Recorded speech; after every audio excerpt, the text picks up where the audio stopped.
जय स्वामीनारायण। कक्षा 9 हिंदी विषय की इकाई 15 दाजू, जिसका साहित्यिक प्रकार है कहानी।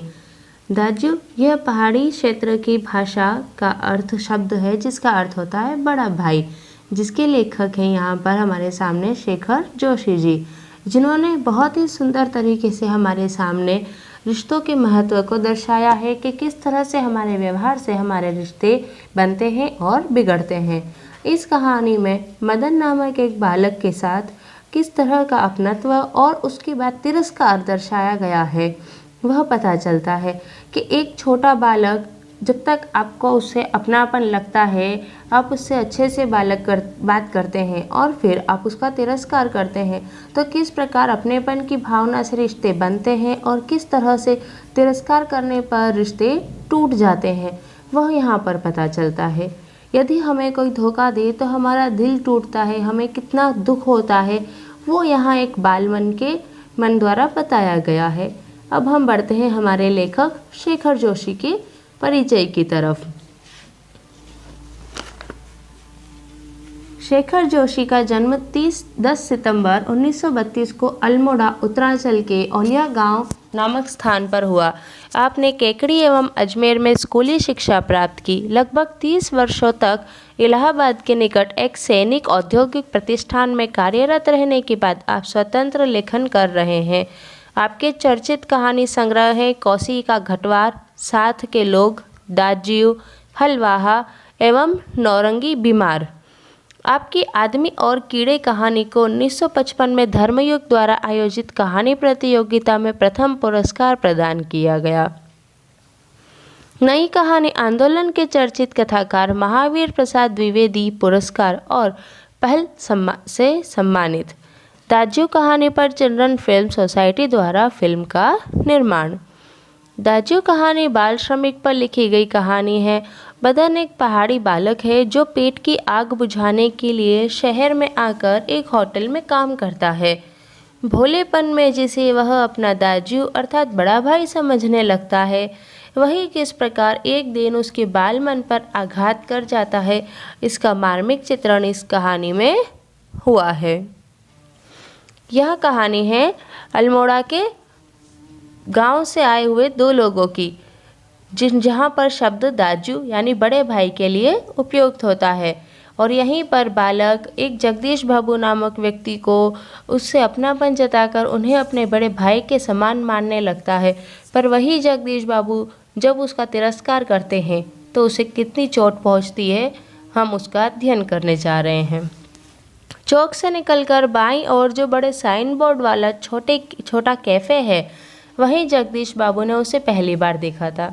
गोरा चिट्टा रंग, नीली शफ़ाक आंखें, सुनहरे बाल और चाल में एक अनोखी मस्ती पर शिथिलता नहीं। कमल के पत्ते पर फिसलती हुई पानी की बूंद की सी फुर्ती। आंखों की चंचलता देखकर उसकी उम्र का अनुमान केवल 9-10 वर्ष ही लगाया जा सकता था। शायद यही उसकी उम्र रही होगी। अधजली सिगरेट का एक लंबा कश खींचते हुए जब जगदीश बाबू ने कैफ़े में प्रवेश किया तो वह एक मेज पर से प्लेटें उठा रहा था, और जब वे पास ही कोने की टेबल पर बैठे तो वह सामने था, मानो घंटों से उनकी उस स्थान पर आने वाले व्यक्ति की प्रतीक्षा कर रहा हो। वह कुछ बोला नहीं, हाँ नम्रता प्रदर्शन के लिए थोड़ा झुका और मुस्कुराया भर था, पर उसके इसी मौन ने जैसे सारा मीनू समाहित था। सिंगल चाय का ऑर्डर पाने पर वह एक बार पुनः मुस्कुराकर चल दिया और पलक झपकते ही चाय हाजिर थी। मनुष्य की भावनाएं बड़ी विचित्र होती है। निर्जन एकांत स्थान में निसंग होने पर भी कभी कभी आदमी एकाकी अनुभव नहीं करता। लगता है इस एकाकीपन में भी सब कुछ कितना निकट है, कितना अपना है। परंतु इसके विपरीत कभी कभी सैकड़ों नर नारियों के बीच जनरावमय वातावरण में रहकर भी सुनेपन की अनुभूति होती है। लगता है जो कुछ है वह पराया है, कितना अपनत्वहीन। पर यह अकारण ही नहीं होता। इस एकाकीपन की अनुभूति इस अलगाव की जड़ें होती हैं विछोह या विरक्ति की किसी कथा के मूल में।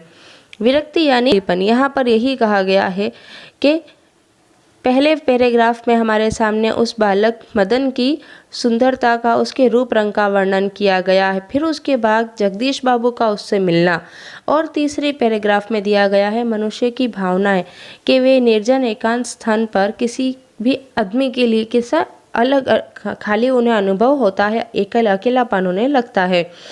परंतु अगर वही स्थान उनका जाना पहचाना हो तो वहाँ अकेलेपन में भी उन्हें अकेलापन महसूस नहीं होता। मनुष्य की यही भावना यहाँ हमारे सामने दर्शाई गई है कि कई बार उसे लोगों से भरी भीड़ में भी अकेला लगता है और कई बार अकेले कमरे में भी उसे सुकून मिलता है।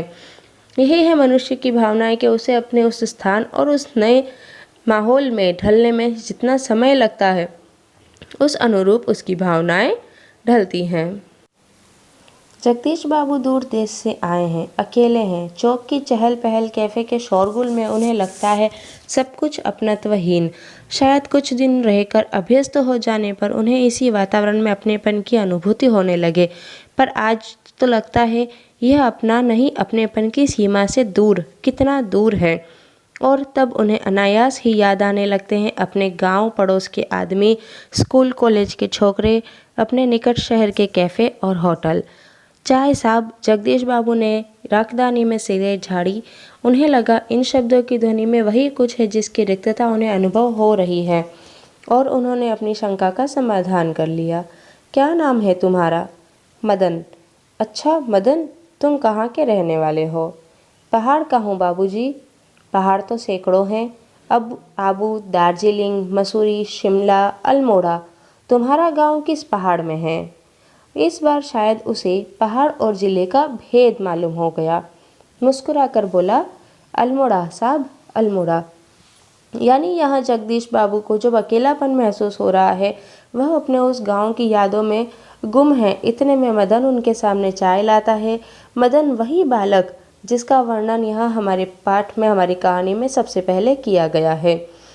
और वहाँ पर जगदीश बाबू उस बालक से नाम पूछते हैं, पता चलता है उसका नाम मदन है, और फिर उससे पूछा जाता है कि वह कहाँ का रहने वाला है। तब पता चलता है कि वह किसी पहाड़ी विस्तार का है, और बातों ही बातों में पता चलता है कि वह अल्मोड़ा का है। अल्मोड़ा में कौन सा गांव है? विशेष जानने की गरज से जगदीश बाबू ने पूछा। इस प्रश्न ने उसे संकोच में डाल दिया। शायद अपने गांव की निराली संज्ञा के कारण उसे संकोच हुआ था। इस कारण टालता हुआ सा बोला, वह तो दूर है साहब, अल्मोड़ा से 15-20 मील होगा। फिर भी नाम तो कुछ होगा ही। जगदीश बाबू ने जोर देकर पूछा। डोटिया लगो, वह सकुचाता हुआ सा बोला। अर्थात मदन के गांव का नाम डोटिया लगो था, और यह नाम बोलने में उसे शर्म आ रही थी क्योंकि वह बालक है, उसे अभी इतनी जानकारी नहीं है। जगदीश बाबू के चेहरे पर पुती हुई एकाकीपन की स्याही दूर हो गई, और जब उन्होंने मुस्कुराकर मदन को बताया कि वे भी उसके निकटवर्ती गांव के रहने वाले हैं, तो लगा जैसे प्रसन्नता के कारण अभी मदन के हाथ से ट्रे गिर पड़ेगी। उसके मुंह से शब्द निकलना चाहकर भी न निकल सके। खोया खोया सा वह अपने अतीत को फिर लौट लौट कर देखने का प्रयत्न कर रहा हो। अतीत, गांव, ऊंची पहाड़ियाँ, नदी, ईजा अर्थात माँ, बाबा, दीदी, भूली, छोटी बहन, दाजू, बड़ा भाई। मदन को जगदीश बाबू के रूप में किसकी छाया निकट जान पड़ी? ईजा नहीं, बाबा नहीं, दीदी भूली नहीं, दाजू, हाँ दाजू। अर्थात यहाँ पर जगदीश बाबू में मदन को अपने बड़े भाई का रूप नजर आने लगा। 2-4 ही दिनों में मदन और जगदीश बाबू के बीच की अजनबीपन की खाई दूर हो गई। टेबल पर बैठते ही मदन का स्वर सुनाई देता, दाजू जय हिंद। दाजू आज तो ठंड बहुत है। दाजू क्या यहाँ भी व्यू हिम पड़ेगा? दाजू आपने तो कल बहुत थोड़ा खाना खाया। तभी किसी और से बॉय की आवाज़ पड़ती, और मदन उस आवाज़ की प्रतिध्वनि के पहुँचने से पहले ही वहाँ पहुँच जाता। ऑर्डर लेकर फिर जाते जाते जगदीश बाबू से पूछता, दाजू कोई चीज़? पानी लाओ। लाया दाजू। शब्द को उतनी ही आतुरता और लगन से दोहराता जितनी आतुरता से बहुत दिनों के बाद मिलने पर भी माँ अपने बेटे को चूमती है। कुछ दिनों बाद जगदीश बाबू का एकाकीपन दूर हो गया। उन्हें अब चौक कैफ़े ही नहीं, सारा शहर अपनेपन के रंग में रंगा हुआ सा लगने लगा। परंतु अब उन्हें यह बार बार दाजू कहलाना अच्छा नहीं लगता, और यह मदन था कि दूसरी टेबल से भी दाजू। मदन, इधर आओ। आया दाजू। दाजू शब्द की आवृत्ति पर जगदीश बाबू के मध्यम वर्गीय संस्कार जाग उठे। अपनत्व की पतली डोरी अहम की तेज धार के आगे न टिक सकी। दाजू, क्या चाय लाऊं? चाय नहीं, लेकिन यह दाजू दाजू क्या चिल्लाते रहते हो दिन रात? किसी की प्रेस्टीज का ख्याल भी नहीं है तुम्हें? जगदीश बाबू का मुंह क्रोध के कारण तमतमा गया। शब्दों पर अधिकार नहीं रह सका।